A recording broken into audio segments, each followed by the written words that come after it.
Customer says this thing is riding like a boat on the ocean. Something is wrong with it. Let's find out what's broken. Let's get started.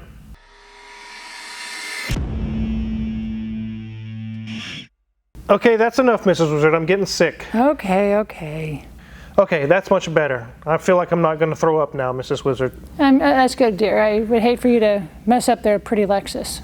But the customer states when they take their friend on a ride in the car, they feel like they are going to throw up. They get sick, motion sick. They're going down the road on the highway, and she says it just doesn't stop moving. It's constantly just like it's on the ocean, like floating on the ocean, like a little boat or something on high waves. She said, I had this car since new. It just recently started doing this. It's not something that, you know, that's the way these things ride. They ride soft. They do ride soft, the GXs do.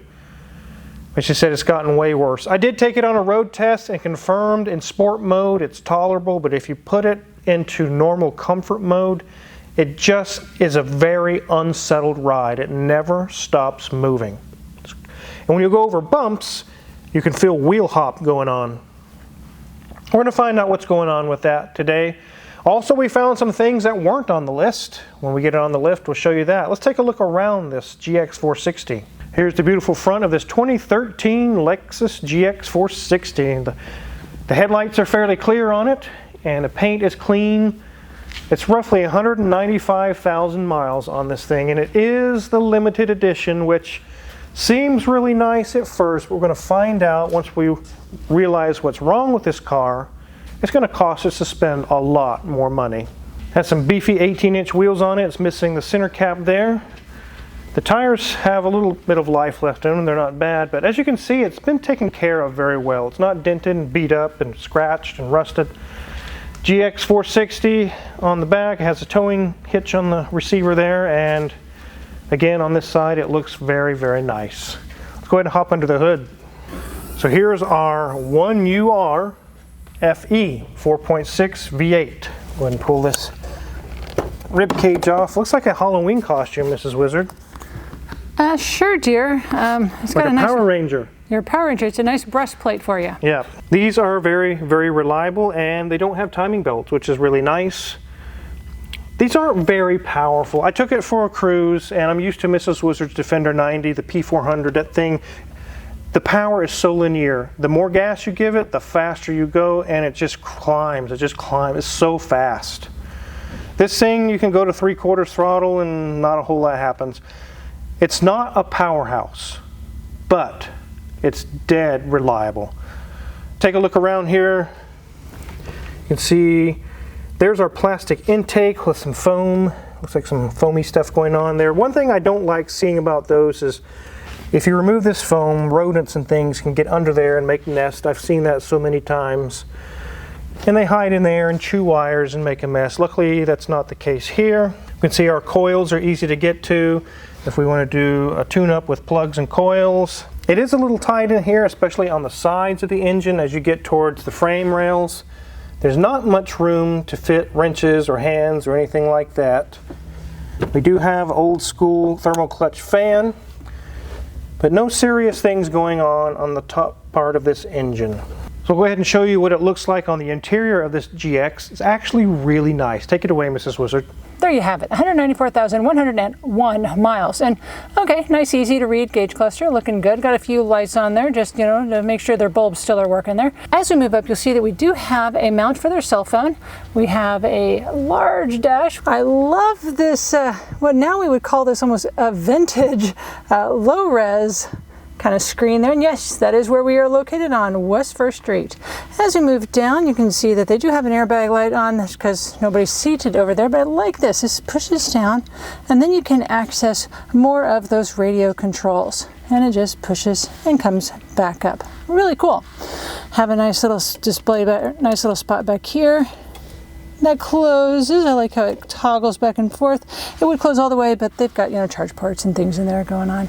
We can move back a little bit further. We've got more of our ride control options right here. Here is that option that the Wizard was talking about just a second ago. If you put it in sport mode, it's not so wobbly in here.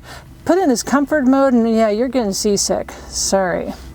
As we move back, we have our cup holder. If we get to our armrest, I like that they have locking. There's a little button underneath here. You can push up and it can slide. So it's locked in place until you want to move it. I like that as an option. I do not like to put my elbow on here and then it goes sliding when you don't intend it to. That's really annoying. We do have a nice storage area down below. As we look at our passenger seat, there's a little few marks on there, but again, it has 194,000 miles on here. It should have some wear and tear because it's gone a lot of miles. So look at that door card, looking really nice. I like the way we've integrated the steel and the wood into that dark gray leather. Looking really, really good. As we look at the back seat, I like how they have integrated smooth leather and kind of a perforated leather. It looks really, really good. Like that the center headrest is also adjustable because like right now, it could be really hard to drive if it's up in the air like that. So if no one's seated there, it can always be put down to make it a little bit easier. And then we have a nice cargo area in the back. Headliner's looking good. One thing I'm guessing is with this limited edition that this wood steering wheel is probably an upgrade. I've not seen too many wood steering wheels in a Lexus before. So looking good. Simple buttons, some controls on the steering wheel. Otherwise, this is looking great. Let's get out there and see what else is going on with this car. Before we dive into that Lexus, Mrs. Wizard has done it again. She just finished an auction up with a bunch of wonderful part works. They went fast and she did really good on that auction. Here's the next batch. The holidays are upon us. You definitely don't want to miss out. If you're a guy, you don't want no more socks, you don't want underwear for Christmas, send this link to friends and family. This auction will be ending December 10th, and there's really sweet Christmas ornaments to go on that Christmas tree. You don't want to miss out. Really great gift ideas. And by the way, Mrs. Wizard, did this come off of Hoovie's Ghibli that he destroyed? Oh yeah, I think it's great. Don't you love it? It's a nice little shelf stand, I guess. Maserati. Really cool. Again, guys, check out that link in the description. The auction ends December 10th. Back to the Lexus. So let's get this thing up in the air and do our inspection. There's more to the story.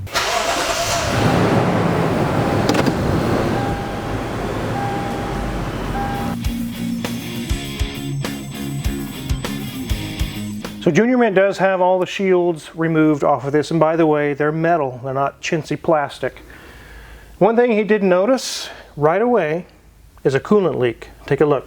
There's the radiator, and we can see that the pinch seam on the side tanks is failed, and with almost 200,000 miles, that's not surprising at all. So the radiator needs to be replaced.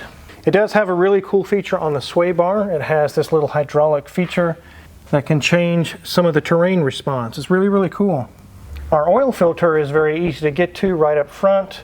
Take that off. It looks like maybe some of it has spilled and it's sprayed on the back there. Not a serious issue going on there. Take a look at these brakes and wheels.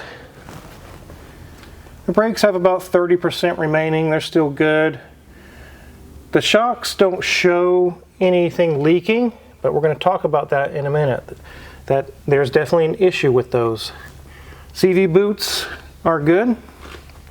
We don't have sway bar links. It just kind of bolts right to the control arm there with a bushing. We do see these sway bar bushings that were at bolts. There's a big gap there. Those need to be replaced. On this side, the brakes are about 30%. I don't see anything leaking out of the strut. CV boots are good. And our sway bar bushing has a big gap in the rubber there. That's not causing our swaying feeling when we're driving, but it definitely needs to be addressed. Again, it looks like someone did an oil change here on the bottom of this oil pan. It's all wet. We may need to put a new crush washer on there to solve that little wetness there. As we move back, here's our transmission. And we did check the fluid to make sure it's good. Everything looks good on there. Here's our cooler. Nothing leaking from there. Here's our front drive shaft. Everything's good there. Here's our transfer case. It has an electronic motor for actuation.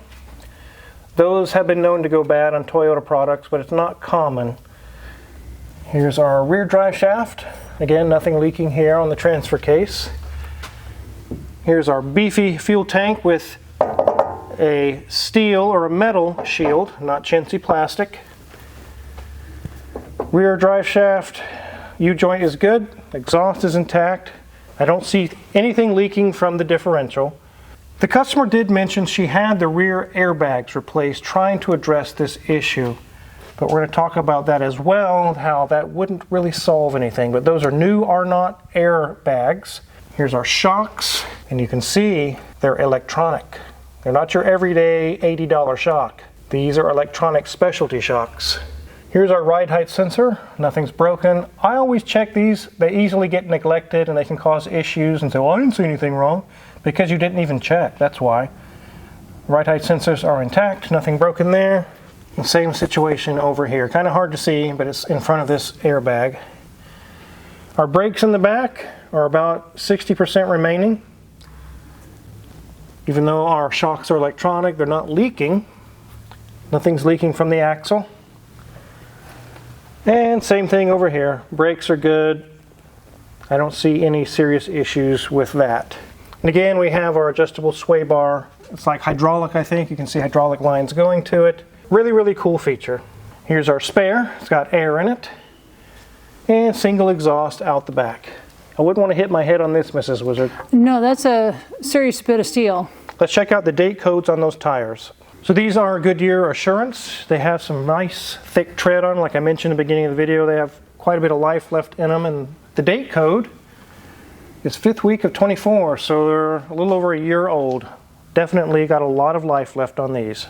So we know we have a radiator leaking, for sure. Really don't see any other issues visually underneath the car. Let's get it on the ground and talk about things that are not seen that are broken. Before we get it all the way on the ground, I wanted to show also the front shocks. You remember I showed that limited edition. This has a very expensive ride system on it. Take a look at these front shocks. They're electronic as well. So here's our shock, and on top you can see some electronic gadgets on top and some sort of a motor or actuator to change the settings inside the shock. So this is your simple $60 or $80 shock. This is going to be expensive. Let's get this back on the ground and talk about this. So with the wallowing, it's making people sick when they're driving. It's very, very annoying. It just happened recently. Like we showed you during the inspection, the customer stated they had the rear airbags replaced. But that doesn't make any sense. They weren't leaking. They weren't causing any issues. That's not going to change your ride quality. It's kind of like taking a perfectly fine light bulb that works fine and replacing it with a brand new light bulb that also works fine. You've gained nothing. You've just spent money and you gained nothing. I'm not sure who advised her to get that done. I would have known that's not going to change the ride quality. But what we did find, we know it's almost at 200,000 miles. I did some research into it, and these electronic shocks that I just showed you, as they get to be 200,000 miles, they got age and miles on them, they wear out. If you change the settings from sport to comfort, it makes a little bit of difference, but not much. And as the customer stated, it used to make a huge difference. It doesn't anymore. And it's because, although we don't see the shocks leaking, they have failed. They have reached the end of their life. That's why in soft mode, it can't settle the ride. It's constantly in motion. And it's, like the customer stated, it's sickening to her. These are not $60 shocks. These are $300 or $400 each, times 4. Very expensive. Again, there's some aftermarket knockoff brands from China we could put on here that are cheaper than the $300 or $400. We're not going to do that on a nice Lexus. It probably wouldn't even last that long with the way things are going today with parts. OEM Toyota Lexus only. Just in parts. Almost $1,600 just for the shocks. We haven't done any labor yet. That's just for the shocks. It pays 4.5 hours to do both front and 3 hours to do both rear. Almost 8 hours of labor on top of the $1,600 we just spent on the shocks. We're getting close. $2,500, $3,000. It's getting expensive really fast. Oh, and also we got the sway bar bushings we showed you that were very loose. That's also included in the bill. But then we have the radiator, and that pays an additional 4.5, almost 5 hours. And the radiator itself is $300, $400, and you got coolant and all that. We're going to be at the $4,000 mark. And most of that being the special electronic gizmo suspension. It's what makes it so expensive. If this was standard shocks, just like everyday shocks that we know of on Grandpa's Chevy truck, it wouldn't be near $4,000 to do all this work. It might be $1,500, $2,000, somewhere around in there. It won't be that expensive at all. Literally double the price for this limited edition sticker on here. Keep that in mind when you're out looking for a used car or even a brand new car and the salesman says this has the special this and the special that and the upgraded suspension. If you plan on keeping that car just like this customer did for multiple years, when it does come time to replace those upgraded, special, expensive systems, they're not going to be $60 or $80 a shock. They're going to be $300 or $400 a shock. Keep that in mind. So Lexus is already a luxury brand, and then we've upgraded even higher to the limited edition, which is luxury on top of luxury, and what they're doing is trying to keep up with luxury cars, Mercedes-Benz, Jaguar, Alfa Romeos, Maseratis, things of that nature, luxury cars. That's what it's trying to go after. Guess what? That luxury costs money to maintain, a lot of money. Is it worth it to fix this Lexus GX460? The customers even at a quandary themselves. We informed them of what it's going to take to get all this sorted out. They said, I'm going to have to call you back tomorrow. I'm going to have to talk with my husband. We're going to talk the numbers, look things over. We'll let you know. We're right there on the fence. Should we dump this and get a new Lexus? Or just fix it and go another 100,000 miles? What do you guys think in the comment section? What would you do in this situation? Yes, you could fix those items and go another 100,000 miles. But here's the thing to keep in mind, and I think it's the customers also running it through their head as well. At the 200,000 mile mark, we're going to start being nickel and dimed. No matter what brand you buy, it doesn't matter. You're going to have a starter fail, an alternator fail, wheel bearings. Just like we saw the radiator, that was unexpected. That wasn't even something they were complaining about. It has now failed. You're going to have things starting to fail constantly. Every 3 to 6 months, it's going to be like, well, I got to get this fixed now. Well, now I got to get this fixed. If you're okay with that, then by all means, keep this thing running. It would be cheaper than a new car payment and insurance. We know cars today, a luxury car like this that's brand new, $80,000, $90,000, $120,000 today. Crazy amount of money. So I definitely wanted to get a video out there for you guys to show you that upon visual inspection, you really wouldn't find anything wrong with the suspension. You can even run codes and run a scan tool on it, and you really won't find anything. This customer's been battling this, and like we showed you, they tried the airbags. The customer said it literally changed nothing, and I kind of knew it wouldn't. And how the problem takes some experience. I know from experience, once I went and road tested it, I could feel the wheels hopping. I knew the shocks are not doing their job anymore. They're not leaking. You don't see anything visually wrong with them, but they're bad. They have reached the end of their life. They're failing. So we'll wait to hear from the customer and see what they would like to do, and either we'll let this car go as is, or maybe we'll fix everything. Hopefully they'll fix it. I don't know. We'll see. But hopefully you guys out there shopping for cars, when you see these special features, special editions, remember you're going to get that special high price when it finally breaks. If you're curious what kind of tools we're going to use to work on this, hopefully use this GX460 or any other car in the shop, check our Amazon affiliates link in the description below. A lot of the tools we use in the shop every day are listed for sale there, and they're great holiday gift ideas. If you purchase anything, we get a small cut and really appreciate it. Don't forget Mrs. Wizard's auction for her part works. It ends December 10th. More gift ideas. The link is in the description below. And please hit the subscribe button before you go, because we have so many more videos to come. Thanks for watching.